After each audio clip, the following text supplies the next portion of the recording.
दोस्तों Indian railway में vacancies निकल गई है। वैकेंसीज़ है लोको पायलट की, जो कि आज से शुरू होने वाली है। दोस्तों इस वीडियो में आज हम सब कुछ कवर करने वाले हैं, जैसे कि लास्ट डेट क्या होगी, और क्या एलिजिबिलिटी होगी, क्या क्वालिफ़िकेशन होगी आपकी, क्या फ़ीस स्ट्रक्चर होगा, मिनिमम एज क्या होगी, मैक्सिमम एज क्या होगी, और कैसे कैसे पूरा प्रोसेस होगा।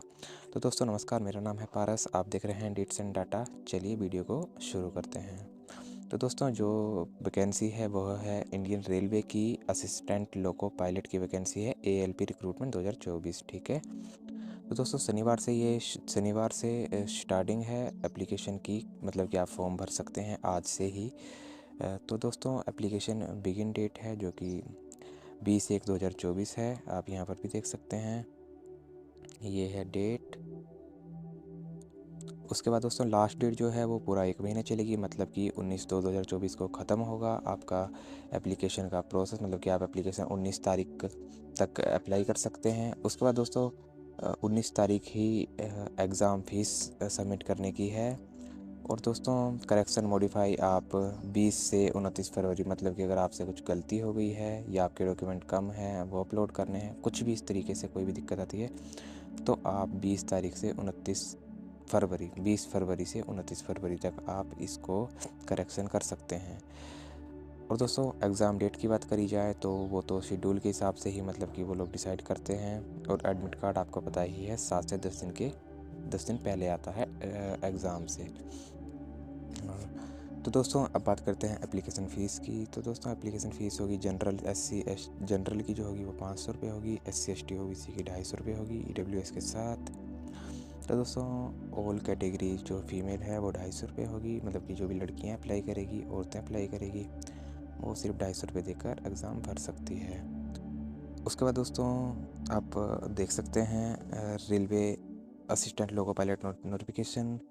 तो दोस्तों आप पहले तो इसमें देख लेते हैं। पहले तो आप जो debit card, net banking, credit card के थ्रू आप पेमेंट कर सकते हैं। फीमेल्स के लिए 250 रुपये है, और SC ST OBC जनरल के लिए 250 रुपये हैं, ऑल कैटेगरी की फीमेल्स के लिए। और उसके बाद आफ्टर अपीयर स्टेज 1 एग्ज़ाम के बाद जो फ़ीस लगेगी वो 400 होगी, 200 होगी। और आप पेमेंट इस तरीके से कर सकते हैं, मतलब कि डेबिट कार्ड और नेट बैंकिंग, और किसी भी और तरीके से UPI के थ्रू भी दोस्तों पेमेंट हो जाएगी। इसमें आपने सिंपल डेबिट कार्ड के ऊपर क्लिक करना है, HDFC बैंक का पोर्टल खुलेगा, उसके ऊपर आपने क्लिक करके पेमेंट कर देनी है। उसके बाद दोस्तों अब बात करते हैं रेलवे का जो नोटिफिकेशन है, मिनिमम एज होगी। एज लिमिट की बात करते हैं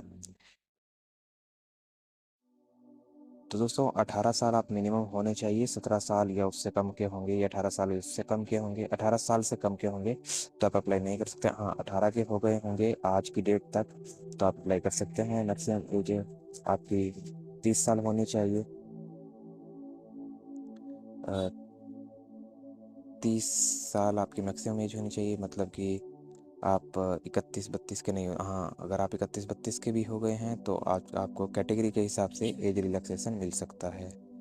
आपको एक ऑफिशियल नोटिफिकेशन इसका डिस्क्रिप्शन में मिल जाएगा, आप वहाँ से जाके देख सकते हैं। उसके बाद दोस्तों रेलवे की वैकेंसी जो है वो है 5696, मतलब कि 56-96 वैकेंसी है। 5696 वैकेंसीज हैं दोस्तों। असिस्टेंट लोको पायलट की सभी वैकेंसी एक ही पोस्ट की है। इसके लिए एलिजिबिलिटी क्या होगी दोस्तों, क्लास 10th चाहिए, ITI, NCVT या SCVT दोनों से चलेगा। आपने ITI करी होनी चाहिए, फिटर, इलेक्ट्रीशियन, इंस्ट्रूमेंट मैकेनिक, और millwright, maintenance mechanic, mechanic radio and TV, electronic mechanics motor vehicle, wireman, tractor mechanic, armature and coil winder mechanic, diesel heat engine turner machinist, refrigerator and AC। अगर दोस्तों आपके पास ये सब है तो बहुत अच्छी बात है। अगर आपके पास ये सब नहीं है तो आपने क्लास 12th करी होनी चाहिए, 3 साल का diploma mechanical, electrical, electronics, automobile engineer. अगर दोस्तों आपके पास ये भी नहीं है तो आप BE होने चाहिए, BTech होने चाहिए, कोई मैकेनिकल फील्ड की आपके पास डिग्री होनी चाहिए, इलेक्ट्रिकल और इलेक्ट्रॉनिक ऑटोमोबाइल इंजीनियर होना चाहिए।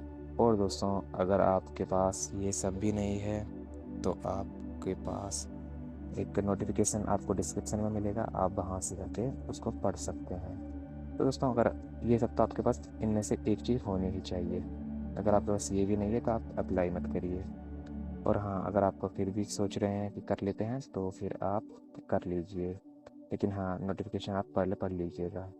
उसके बाद दोस्तों अलग अलग स्टेट के हिसाब से और अलग अलग एरिया के हिसाब से यहाँ पर वैकेंसी को डिवाइड किया हुआ है, कितनी का किसकी है उसके लिए भी बात करते हैं। तो दोस्तों आरआरबी अहमदाबाद में 95 अनरिजर्व के लिए है। ईडब्ल्यूएस आप यहाँ पे भी देख सकते हैं, ईडब्ल्यूएस ओबीसी इन सब के लिए वैकेंसी है। एसटी एससी और टोटल है, मतलब कि आरआरबी अहमदाबाद के लिए जो होगी वेस्ट रीजन के लिए 238 वैकेंसी है। RRB Ajmer north west region के लिए 228 वैकेंसीज है। कैटेगरी में बटी हुई है किसमें कितने 200 वैकेंसीज, मतलब एक तरीके से बात की जाए अंधी वैकेंसीज है दोस्तों। आप RRB Bangalore SWR south west region में 473 वैकेंसीज है।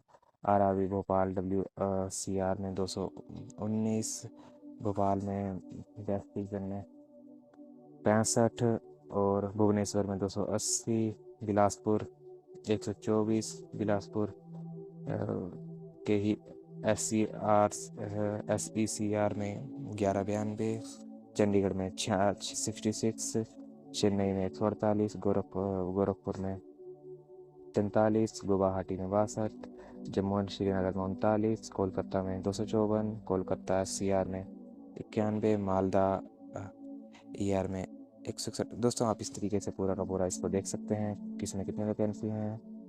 उसके बाद दोस्तों आपने अप्लाई कैसे करना है, 20 से शुरू होगी। आप फिर से एक बार देख लेते हैं, 20 से शुरू होगी, 19 को ख़त्म होगी, 19 को ही आपकी एग्ज़ाम फीस की लास्ट डेट होगी। उसके बाद 20 से आप 28 तक, हाँ 20 से 29 तक आप उसमें मॉडिफिकेशन कर सकते हैं। उसके बाद दोस्तों आपके पास स्कैन ID प्रूफ होने चाहिए, डिटेल्स होने चाहिए, एड्रेस प्रूफ होने चाहिए, 10th 12th graduation certificates, ITI certificate, ये सब आपके पास स्कैन होने चाहिए, जिसको भी सॉफ्ट कॉपी बोलते हैं। सॉफ्ट कॉपी में होना चाहिए आपका सब कुछ। उसके बाद दोस्तों ये शायद 2 हिस्सों में हो सकता है एग्ज़ाम, तो 2 पार्ट में से 3 मेंस होता है, उस तरीके से हो सकता है। तो आपको तैयारी करनी है अच्छे से।